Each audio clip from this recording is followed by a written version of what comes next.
মুসা আলাইহিস সালাম আল্লাহর ডেকে বললেন, আল্লাহ আল্লিমনি কালিমাতান আদউ বিহা। ও আল্লাহ, এমন একটা স্পেশাল জিকির আপনি আমারে শিক্ষা দেন, এই জিকির দিয়ে আমি আপনারে ডাকবো। এই জিকিরটা জানবে শুধু আমি, আর জানবেন আপনি, দুনিয়ার কেউ জানবে না।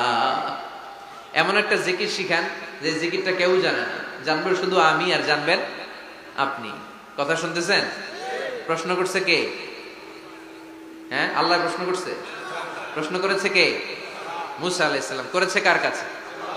শ্রেষ্ঠ একটা জিকির শিখায় দেন যেটা শুধু আমি করবো আর কেউ করতে পারবে না। আল্লাহ বললেন, মুসা পড়ো লা ইলাহা।